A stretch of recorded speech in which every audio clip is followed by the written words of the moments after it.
Nah, shalom, selamat pagi.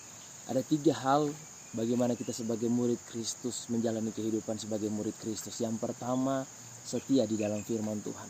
Nah, yang saya maksudkan di sini bukan mendengar khotbah-khotbah, ya. Walaupun itu hal yang tidak salah, kita mendengar khotbah-khotbah di YouTube. Tapi yang saya maksudkan di sini adalah bagaimana kita punya waktu khusus untuk membaca dan merenungkan firman Tuhan. Kenapa?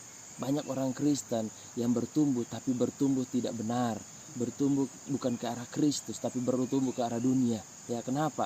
Ya, karena dia tidak punya waktu khusus dengan Tuhan. Dia tidak mendengarkan suara Tuhan secara langsung bagi dirinya. Ya, secara langsung bagi dirinya.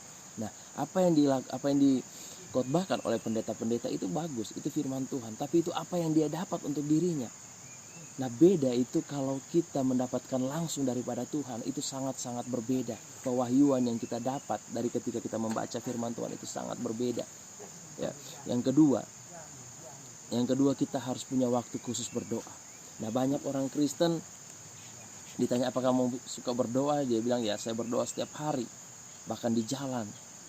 Ya, saya mau kasih tahu, ya itu tidak salah, tapi yang saya maksudkan di sini, apakah Anda masuk ke pintu rumahmu, ke pintu kamarmu dan Anda berdoa di sana, Anda berbicara dengan Bapa di sana. Nah, itu yang saya maksudkan, berdoa punya waktu khusus, bukan hanya sambil lalu, bukan hanya sampingan, bukan. Tuhan tidak mau dijadikan sampingan, tapi yang Tuhan mau di sini yaitu bagaimana kita punya waktu khusus dengan Tuhan. Kita bisa mengutarakan isi hati kita dan kita bisa berdoa bagi orang-orang yang tertentu yang Tuhan taruh dalam hati kita. Punya waktu khusus. Dan ketiga terakhir yaitu bagaimana menjalani kehidupan Kristen, yaitu kita harus punya persekutuan. Ya, jangan, firman Tuhan berkata jangan menjauhi persekutuan ibadah-ibadah, jangan menjauhinya. Nah, karena di sanalah suara Tuhan berbicara. Tuhan tidak hanya berbicara melalui waktu khusus kita, firman Tuhan berdoa, tapi Tuhan kadang juga berbicara melalui komunitas kita. Tuhan berbicara melalui orang-orang di samping kiri kita dalam komunitas, mungkin melalui teman-teman kita di dalam komunitas. Dan ketika Anda ada masalah di sana, ketahuilah bahwa Tuhan sedang merubah Anda, sedang memproses hidup Anda. Dalam persekutuanlah kadang-kadang Tuhan mengubah hidup kita, mengubah hati kita. Ya, banyak orang Kristen hebat, ya, tapi dia tidak ada di dalam persekutuan. Saya katakan itu orang Kristen yang belum teruji. Dari mana kita bisa tahu kita sudah teruji?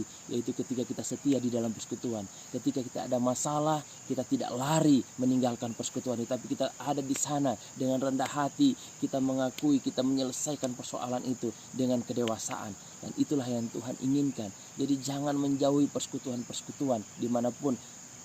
Milikilah keanggotaan gereja yang tetap, yang jelas, bukan keanggotaan yang jalan-jalan.